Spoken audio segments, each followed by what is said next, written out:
La inteligencia artificial vino a rehumanizarnos. En los últimos 100 años venimos automatizando todo con las revoluciones industriales que se vinieron dando.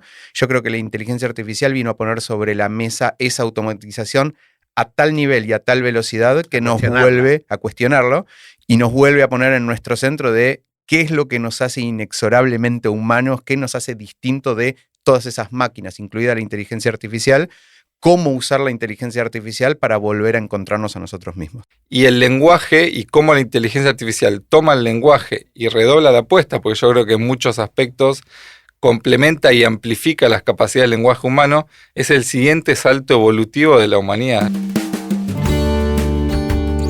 Flenny es una fundación que se dedica a la prevención, diagnóstico, tratamiento, rehabilitación e investigación sobre enfermedades neurológicas. En Sinapsis, de la mano del Dr. Gustavo Seblever, director de investigación y docencia de Flenny, te invita a viajar al cerebro, el órgano que define al ser humano. Hola, bienvenidos. Mi nombre es Gustavo Seblever, soy el director de docencia e investigación de Flenny y les quiero dar la bienvenida a esta nueva aventura que es el podcast de Flenny que llamamos Sinapsis. Bienvenidos a otro episodio de Sinapsis. Hoy estamos con Mauricio Fares y Diego Fernández Lezag. Les voy a pedir que se presenten a sí mismos y después vamos a conversar un poco sobre estos aspectos generales de lo que es la inteligencia artificial y cómo nos situamos los humanos frente a este fenómeno que está en nuestras vidas. Bueno, mi nombre es Diego Fernández Lezag, yo soy profesor de la Universidad de Buenos Aires, investigador CONICET, especialista en inteligencia artificial y desde el 2017 cofundador de una empresa que se llama Entelai, que se dedica a la aplicación de inteligencia artificial a, en particular, salud mental en un comienzo y ahora a cualquier aspecto del sistema de salud. Yo soy Mauricio Fares, soy médico neurólogo, investigador de CONICET en Flenny Neu. Y también junto con Diego en 2017 comenzamos esta aventura de emprender y empezar a aplicar inteligencia artificial en salud humana. La primera parte yo quería conocer las opiniones y los pensamientos de ustedes sobre lo que es la inteligencia artificial desde un punto de vista global. ¿Cómo impacta esto en nuestra cultura, en nuestra práctica, en la sociedad? Después vamos a hablar algo de las aplicaciones más prácticas en la salud. Pero, ¿qué es esta nueva experiencia que tenemos los humanos? ¿Es un partner, es un socio, es un colega, es alguien que contesta nuestras preguntas, es alguien con el que interactuamos de igual a igual? ¿Cómo influye sobre nuestra capacidad cognitiva y sobre nuestra inteligencia?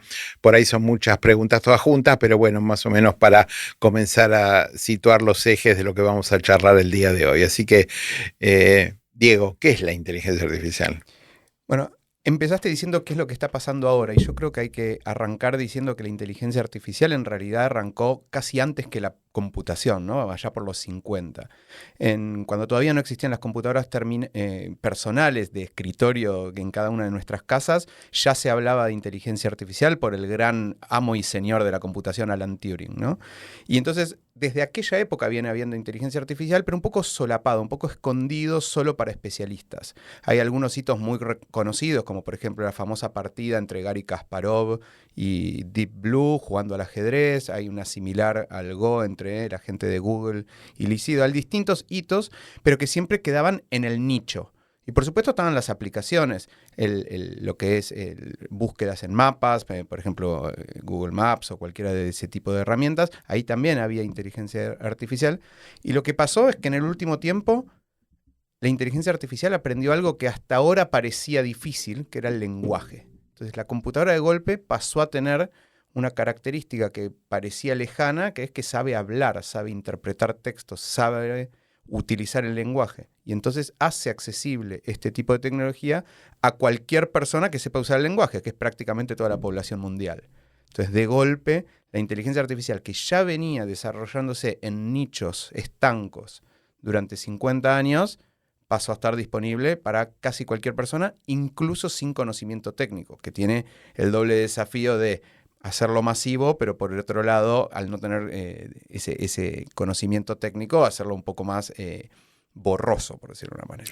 Y esto que estás comentando de los años 50, ¿que era un recurso de nicho? ¿Era algo altamente especializado?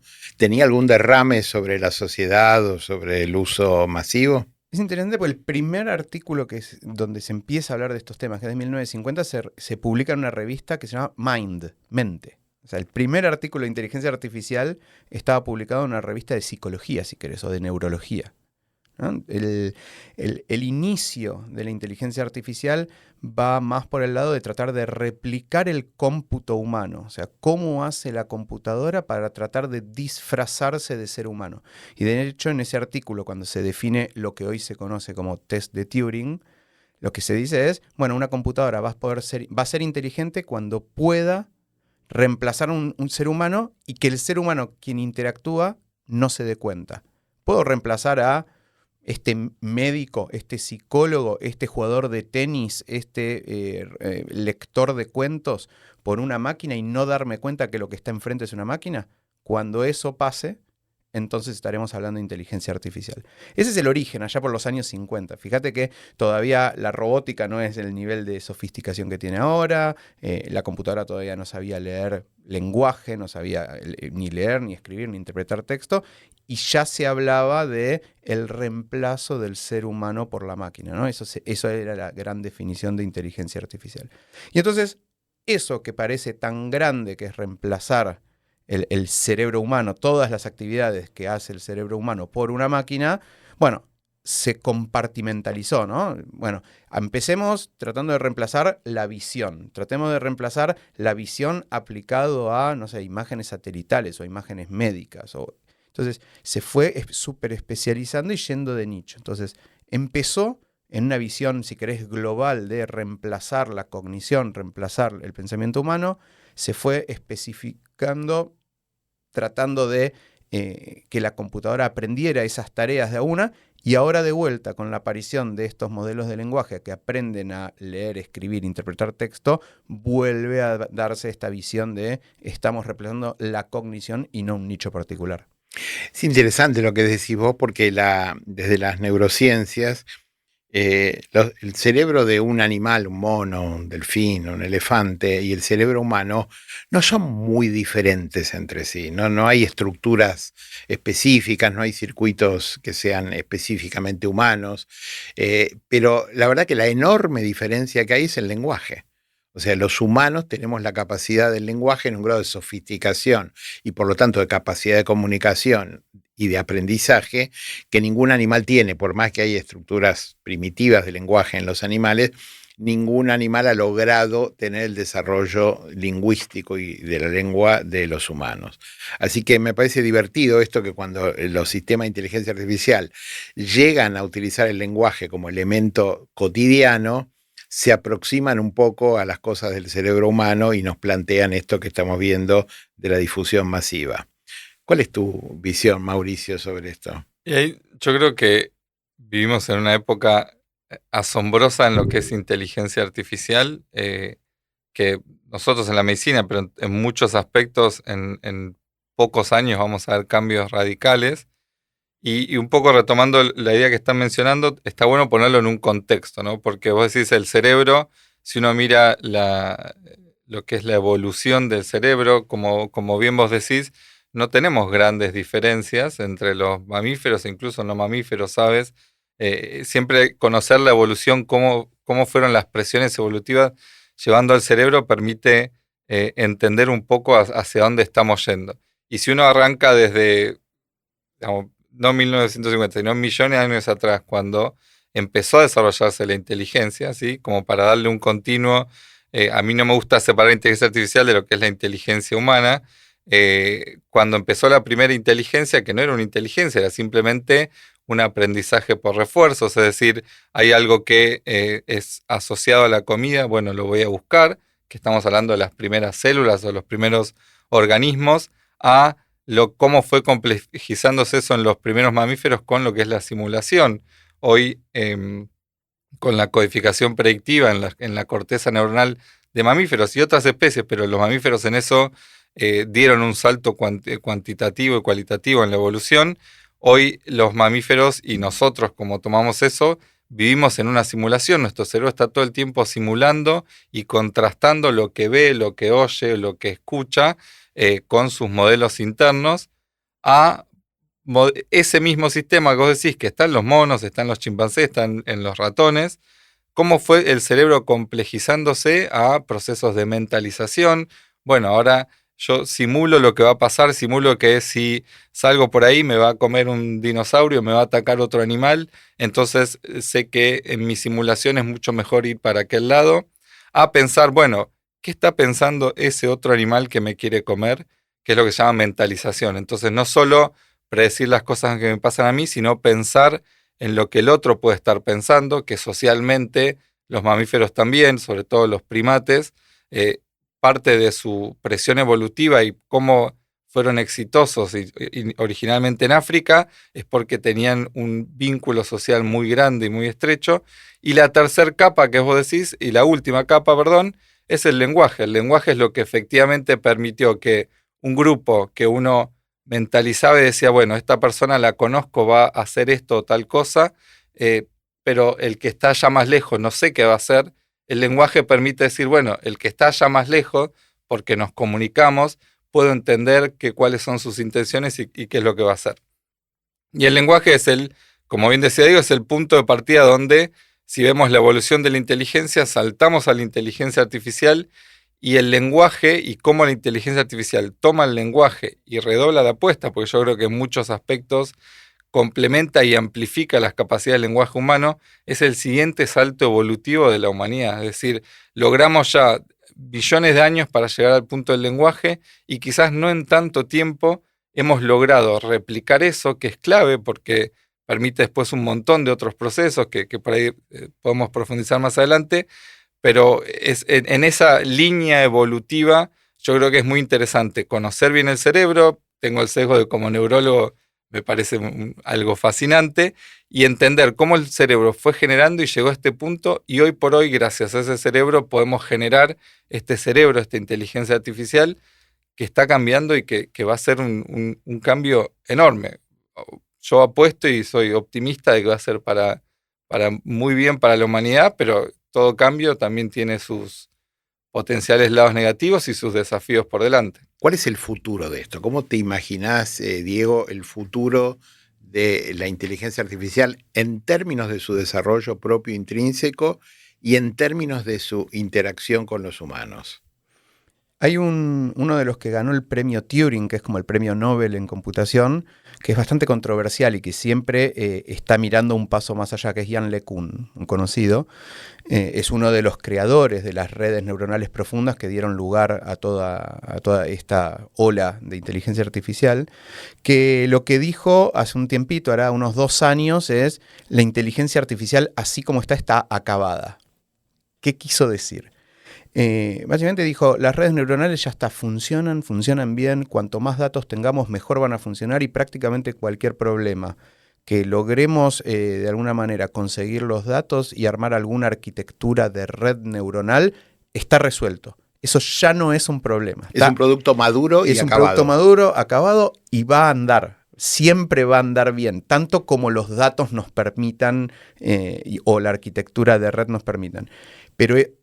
Pero solo eso, no va más allá de eso. Lo que planteó hace unos 2 años es el desafío de ¿y ahora qué? Y yo creo que ahí él propone que hay que volver, si querés, al origen, de vuelta, volviendo a 1950, a pensar a la inteligencia artificial desde distintos puntos de vista, una visión más holística de la inteligencia artificial, donde las redes neuronales, que es lo que está hoy haciendo todo esto, ya está consolidado y resuelve prácticamente cualquier problema si tenés suficiente cantidad de datos, pero si queremos pensar en una inteligencia más parecida a la humana, más abarcativa y que pueda salir de lo que hoy ya resuelve muy bien, hay que pasar a, por ejemplo, él habla de lenguajes neurosimbólicos. ¿Qué significa lenguajes neurosimbólicos? Bueno, volver a modelos cerebrales de resolución de problemas, ya no solamente redes neuronales que resuelvan muy bien imágenes médicas, lenguaje o generación de imágenes como ahora está de moda y todo ese tipo de cosas, sino modelos cerebrales escritos en piedra, o sea, modelos que realmente tengan noción, conocimiento, representación del conocimiento de una manera más dura y estricta. Entonces, la combinación de esa inteligencia artificial, si querés, ciega, blanda, que es las redes neuronales, que no sabes bien cómo funcionan, pero andan espectacular, contra la otra opción, que es la inteligencia artificial de modelos que no anda tan bien, pero es interpretable, es entendible. Entonces, esa combinación es la que está, si querés, guiando un poquito el futuro. Si logramos unir esas dos cosas, en una de esas pasamos a tener una nueva inteligencia artificial que tenga lo mejor de los dos mundos. Lo explicable, lo modelado, lo que uno pueda usar como planificación hacia adelante, como decía Mauricio recién, y esta mentalización y esta puesta en escena con las redes neuronales que básicamente resuelven cualquier problema que no entendés bien cómo. ¿Esa es la singularidad? Bueno, la singularidad en general se lo llama a el momento en donde la computadora pasa a tener conciencia de sí mismo, ¿no? O sea, que pasa a tomar decisiones sin la necesidad de que un ser humano le ponga un prompt o le diga arrancá. Por eso. En una de esas, con esta idea de computadoras con modelos del mundo, más redes neuronales que resuelven prácticamente cualquier cosa si tenés datos, en una de esas le podemos decir arrancá y no termines más, ¿no? Y ahí tendríamos el momento de la singularidad. ¿Cómo ves vos, Mauricio, el futuro? ¿Cómo se te ocurre la interacción entre los sistemas de inteligencia artificial y los humanos? Yo creo que hoy por hoy, con este concepto de este continuo de inteligencia e inteligencia artificial, por la presión, si uno piensa que sigue existiendo, por ahí no tan clásico como uno imagina, de un depredador que te persigue, entonces vos desarrollás con esta presión darwiniana.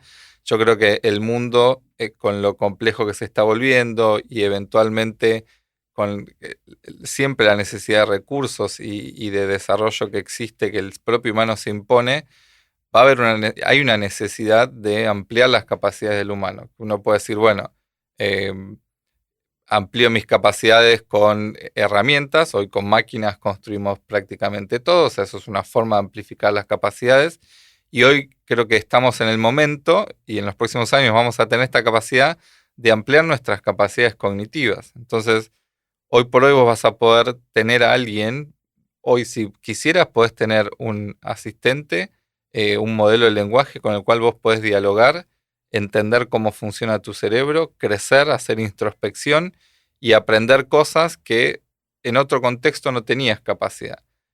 O capacidad de realizar tareas que hoy por hoy requieren tiempo manual, que no son paralelizables. Hoy por hoy las personas van a poder, yo lo veo en un futuro muy lejano, desde muy chico, tener ese mellizo digital de inteligencia artificial que te entienda, que te conozca y que te ayude a amplificar tus capacidades. ¿No venimos haciendo eso hace mucho tiempo? O sea, Platón decía que un gran problema para la humanidad era la invención de la escritura, no lo decía él, sino simbólicamente, porque sacaba fuera de nuestro cerebro la capacidad de almacenamiento y archivo. Lo que vos tenías escrito, de alguna manera confiabas en que estaba en el papiro y no necesitabas el cerebro, y que eso le hacía perder cierto entrenamiento. O sea, ¿no venimos hace mucho tiempo ampliando nuestras capacidades cognitivas con herramientas que nos ayudan? Sin lugar a dudas, creo que ahora es una herramienta un poco más compleja. La escritura y la comunicación, al fin y al cabo, es un proceso de compresión de algo abstracto. Lo que vos pensás, lo que vos imaginás, básicamente lo estás comprimiendo en un conjunto de caracteres. Si yo pienso alguna sensación placentera, del tipo que sea, yo eso lo resumo en felicidad, en un par de letras. Ahora, esa sensación en mi cerebro es mucho más compleja que 5, 6, 7 letras. Yo creo que la capacidad de tener estos modelos tan complejos con forma de comunicación, que eventualmente, como decía Diego, quizás hoy siguen atados por algo vieja escuela, que es el lenguaje. En algún momento nos vamos a poder comunicar de una manera de no depender de este proceso de compresión y descompresión que es el lenguaje, que yo transmita, resuma en felicidad, que otra persona, para Diego, felicidad por ahí no es exactamente lo mismo. Entonces, el mensaje que yo le estoy pasando es súper eficiente, porque con mi boca yo puedo decir felicidad, Diego más o menos entiende lo que es felicidad, pero estoy seguro que en su cerebro lo que se activa cuando escucha felicidad es completamente diferente al mío. Entonces, y eso lo que vos decís, eso existe hace un montón de tiempo y es lo que a la especie humana le permitió hoy por hoy ser lejos la gran dominadora del planeta. Pero en algún momento ese modelo creo que va a pasar a dar lugar a un modelo de interacción directa máquina-humano que va a abrir un montón de posibilidades. Bueno, ahí la pregunta que es ineludible para los dos es, ¿tenemos la posibilidad de un futuro distópico? Si uno ve alguna de las series que incluso ustedes comentaban, aparece siempre la inteligencia, desde 2001 Odisea en el espacio con HAL, que es el que yo me acuerdo, pero digamos, hay muchos ejemplos de un maligno disfrazado de computadora y de un futuro distópico que compite, supera, domina a los humanos. ¿Eso es una fantasía literaria? ¿Es una posibilidad? ¿Es un miedo? ¿Es un miedo atávico como puede ser el miedo a los fantasmas? ¿Qué grado de impacto y relación con la realidad informática o de la inteligencia artificial puede tener esto? Esta es una pregunta que surge siempre, ¿no? El miedo a la inteligencia artificial y si van a venir los robots a matarnos o en la forma que tengan que venir la inteligencia artificial a dominarnos, ¿no? Y algo que a mí me gusta contar es un ejemplo real de algo que existe hace unos 20 años donde ya pasa esto. Las grandes finanzas mundiales están manejadas por bots computacionales de compra y venta de acciones entre las bolsas de los distintos países del mundo. Y lo hacen a gran velocidad, o sea, una diferencia de la cotización del dólar entre distintos países del mundo a 100 milisegundos de distancia entre una bolsa y otra dispara una cantidad de transacciones internacionales automatizadas, dominadas por inteligencia artificial, que regulan que el precio rápidamente se acomode. Ahora, en ese camino hay bolsas que pueden colapsar, y bolsas que pueden colapsar implica gente que la pasa mal, incluso podría llegar a generar guerras civiles. Entonces, esta idea distópica no es una idea distópica futurista, yo creo que ya casi es del pasado, ¿no? O sea, que la inteligencia artificial tenga impacto no controlado por seres humanos sobre grandes cantidades de seres humanos, sociedades enteras, como puede ser el impacto de colapso de una bolsa financiera de un país entero, es algo que ya vemos. Entonces, por ahora los humanos han sido más eficaces para los colapsos bursátiles que la computadora. No necesitamos. Bueno, pero algo interesante de lo que decías de la inteligencia artificial y la respuesta de Mauricio es que yo creo que también hay un cambio de escala de tiempo y de espacio, ¿no? O sea, lo que vino a presentar la inteligencia artificial en estos últimos años es una velocidad de transformación que hasta ahora no hemos visto. Las transformaciones, las revoluciones industriales que vienen anteriormente eran de años. Acá, yo, siendo especialista en inteligencia artificial, ayer justo estábamos hablando con Mauricio de una cuestión que estamos trabajando, le digo, yo estoy desactualizado. No hay muchas más personas en el país que estudien tanto inteligencia artificial y que sean tan técnicamente preparadas como yo. Y estoy desactualizado a la semana que terminé de leer lo último que está pasando. O sea, la velocidad que avanza esto es imposible. Está bien, eso pasa con toda la información, ¿no? Cualquiera de nosotros que hacemos medicina y que somos ultra especialistas, no estamos actualizados. O sea, no hay manera, yo que sé, un inmunólogo no tiene manera de leer todo lo que sale, ni la mitad, ni un tercio, digamos, y la selección se vuelve. Yo quisiera ahora enfocarlos un poco en las aplicaciones prácticas, ¿no? Ya vimos algunas cosas que nos asustaron un poco de la distopía, pero veamos también el lado del impacto en la salud humana específicamente. ¿Qué nos puede brindar la inteligencia artificial de mejor o de más rápido o de más eficaz en el diagnóstico, eventualmente en el tratamiento de las patologías humanas? Bien, ahí yo igual creo también conectando con lo que mencionan de distópico, siempre tuvimos herramientas peligrosas desde avances como la energía nuclear, que uno lo puede usar para hacer misiles y destruir el planeta, y si uno ve toda la ciencia ficción de los 60, 70, está muy focalizado a el apocalipsis del propio humano genera con las guerras nucleares, que todavía puede pasar, digo, pero cada vez uno lo ve más lejano por lo complejo y los mecanismos que hay, y con la inteligencia artificial lo mismo. Yo creo que no hay que subestimar al humano también, o sea, hemos generado cosas muy peligrosas, y en general, sacando algunas excepciones, creo que la masa crítica de humanos lo hemos sabido manejar bien. Por eso siempre es importante no dejar quizás tanto poder en manos de uno o dos locos, que es una de las cosas que creo que el mundo aprendió, sobre todo después de la Segunda Guerra. Y volviendo a la aplicación y al mundo distópico, hoy en salud pasa algo muy curioso y duro para nosotros médicos, es que consistentemente todos los estudios de evaluación de modelos de lenguaje, de inteligencia artificial, hoy por hoy funcionan mucho mejor que los humanos. Te fijas en exámenes de residencia, te fijas en exámenes de especialidad, te fijas en casos clínicos complejos, todos consistentemente los modelos de lenguaje inteligencia artificial responden mejor que el humano. Antes se decía, bueno, pero la empatía humana, todos los modelos de lenguaje, los pacientes lo califican mejor y más empáticos que los humanos. Cuando le das la inteligencia artificial, y en los estudios, los clinical trials ahora, hacen humano solo, inteligencia artificial, humano más inteligencia artificial, el humano tira para abajo la inteligencia artificial. Mejora un poco, pero no es tan bueno como la inteligencia artificial sola. Entonces, futuro distópico, ¿los médicos nos quedamos sin trabajo?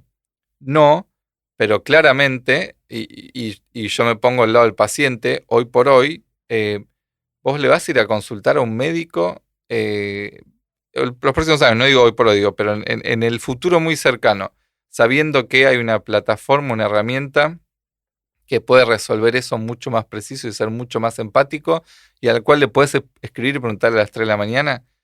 Ese cambio en salud que está ocurriendo ahora y va a impactar, todos estos papers que menciono son de los últimos 2 o 3 años, con el lag que tiene regulatorio, seguramente ya lo veamos en muy poco en la vida real.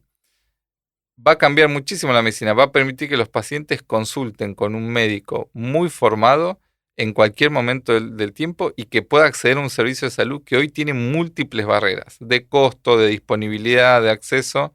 Entonces va a cambiar radicalmente. Lo que decía Diego de las imágenes, hoy por hoy, más menos, más datos, en realidad es muy cierto que es un tema que está resuelto. O sea, hoy los algoritmos bien entrenados resuelven muy bien el tema de clasificar una imagen, darte soporte, decir, mira, acá puede haber una lesión que puede ser cáncer, o mira que este cerebro tiene algunos cambios en el tamaño que pueden hablar de una enfermedad neurodegenerativa. Esas son cuestiones que ya están resueltas y que uno ya ve implementado en la práctica clínica. Flenny utiliza muchas de estas herramientas. Y lo que se viene ahora es, bueno, que es lo que se llama inteligencia artificial de agentes, es cómo nosotros ahora ya directamente le dejamos, como si fuese un residente o alguien que comienza de cero, le dejamos a un agente de inteligencia artificial que empieza a tomar decisiones más autónomas. Y cuán bien hagamos eso en salud va a ser clave en los próximos años en esto. Hoy en Argentina somos muy sufridos y salud es un área ultra sufrida, muy compleja desde lo regulatorio, desde lo económico. Quizás en otros países escuchan esto, no van a entender lo complicado que es acá, pero si uno también que tiene la posibilidad de viajar y conocer otros sistemas de salud, siempre hay tensiones porque por suerte siempre hay tratamientos más nuevos. El caso de Alzheimer es un caso paradigmático con drogas muy prometedoras, pero a un costo que difícilmente un sistema de salud pueda sostener. Entonces, ante todos esos desafíos, yo creo que la inteligencia artificial es una gran respuesta y que nos va a permitir seguramente dar un mejor servicio a los pacientes en el futuro muy cercano. Ustedes fundaron una empresa, como explicaron en la introducción. ¿Cuáles son los productos que hoy existen y funcionan, que están aplicados a la vida real, a la rutina? Bien, ahí tenemos dos áreas. Uno, lo que mencionamos con Dios, el tema de imágenes. El tema de imágenes es un área donde a nivel mundial debe haber cientos de miles de empresas, cada una con sus cosas buenas y sus cosas más complejas, en el que, dado un estudio de imágenes, la inteligencia artificial, como es lo que usamos en Flenny, te permite cuantificar mejor el cerebro, te permite entender si hay alguna patología detrás y que los radiólogos y los médicos tomemos mejores decisiones.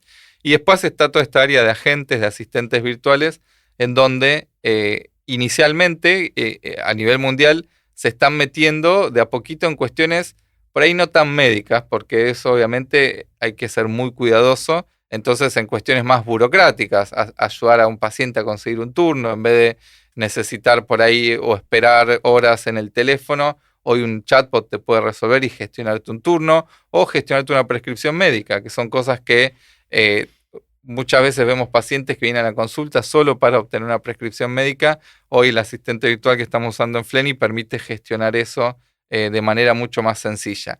Y sobre eso se está construyendo y se está trabajando mucho en lo que es chequeos de salud, consultas médicas, que es el área donde seguramente fin de este año, el año que viene, vamos a tener mucho impacto, pero que depende de algunas cuestiones regulatorias y de aprobaciones. Para terminar, en una línea cada uno, ¿qué nos aporta hoy a la vida la inteligencia artificial y qué nos aporta a la salud del cerebro?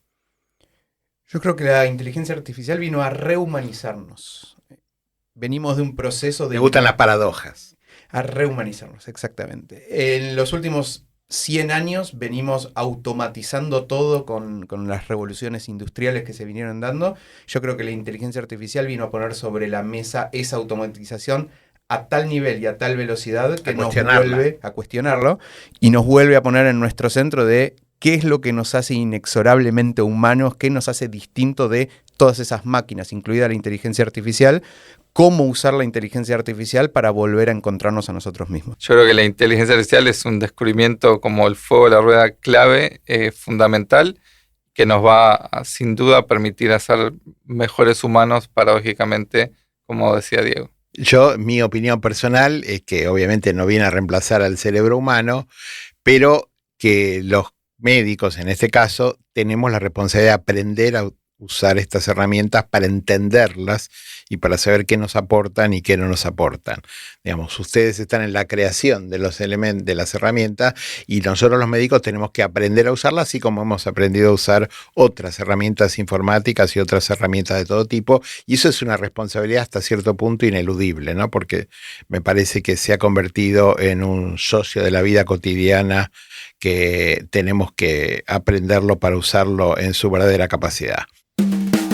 Bueno, muchísimas gracias por acompañarnos hoy en este episodio de Sinapsis, y a ustedes, los que están del otro lado, muchas gracias por escuchar y nos encontramos en el próximo episodio de Sinapsis.